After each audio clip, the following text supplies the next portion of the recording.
ao final, a ver como son as notas, pero por imperativo do guión, pois dicímolo. Non queríamos comezar este acto sen lembrar a aquelas persoas que non son tan afortunadas como nós e non teñen xoguetes, nin fogar, nin colexios onde aprender, xogar e convivir con outros nenos e nenas. Pensamos tamén nos refugiados que veñen buscando algo de esperanza para eles e as súas familias e non lles pechemos as portas. Ben, non nos enrollamos máis e sen máis dilación demos comezo a este maravilloso, espectacular e emocionante superfestival cos nenos e nenas de educación infantil. Os nenos e nenas de sexto de educación infantil dramatizarán o conto A Árbore do Nadal, o abeto. E a continuación, todo infantil cantará a canción O abeto estabaleiro. Recibímolos con un forte aplauso. Nos textos de María Castaña, había un abeto empeñado en medrar a toda presa. A árbore non lle prestaba a menor atención ao sol nin a dozura do vento. Tampouco reparaba nos cativos que pasaban o seu carón cando saían a recoller froitas polo bosque.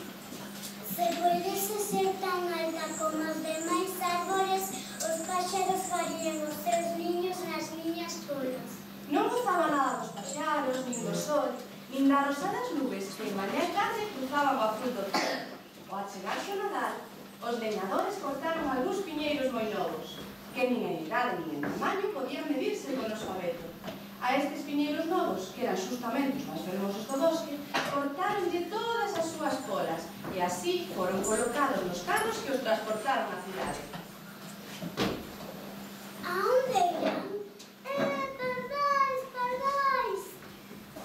Sabedes a onde irán eses abetos? Eu vim esta vez os cristais das casas como se canta e non sabon como se aventaba como se deixa dela. Quen deixa? Oxalá eu seguise algún día eso tamén.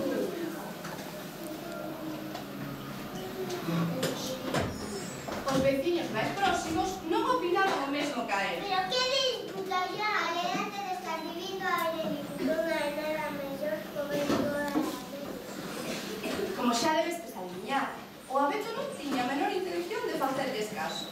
Continuou medrando e ao chegar o Nadal seguinte, un servente delegado foi a primeira árbore que derrubaron. Xa na cidade, dous serventes de elegante uniforme trasladaron a cara unha mansión. Chantaron nun gran cesto de barro.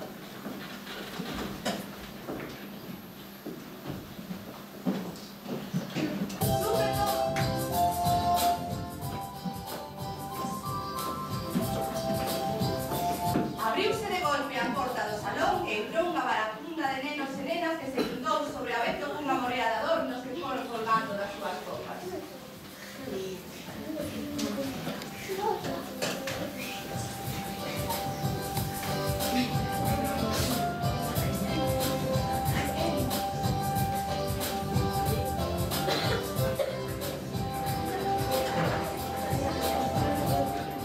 O máis fermoso era unha grande estrela que colgaron da súa copa.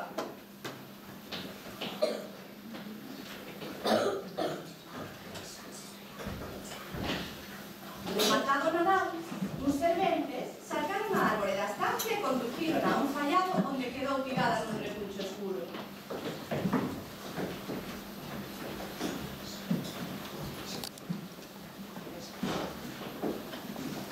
Que vou facer aquí? Estou tan só que divertido era estar no bosque. Uns pequenos ratos que escoitaban os lamentos do abeto dende o seu burato achegáronse á desconsolada árbore. E ti, de onde saíche? Dun lugar onde brilla o sol e cantan os páxaros. E o abeto falou entón dos días nos que era novo e vivía no bosque en compañía do vento, do sol e dos animais.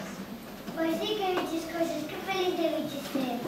Co andar dos días, os ratos tamén marcharon e deixaron de visitar a bella árbore.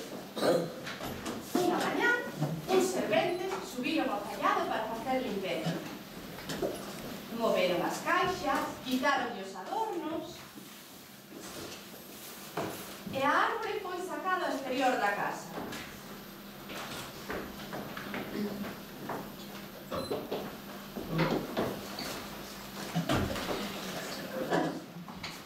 Xa era hora, a vida comeza de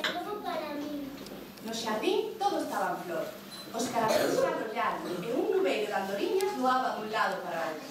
O abeto berrou alegremente, estendendo as súas bolas canto puido, pero estas estaban murchas e amarelas. De súpeto atopouse tirado nun recuncho entre estrugas e malas ervas. E os rapaces, que por noite boa cantaran e bailaban ao redor da árbore, xogaban sen prestarlle atención.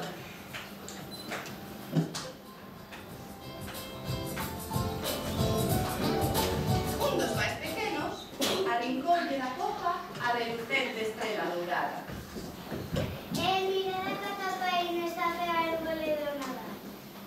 E a árbore mirou a fresca beleza das flores do xardín, mirou para si mesma e desexou non ter saído xamais daquel florido recuncho do bosque onde vivía.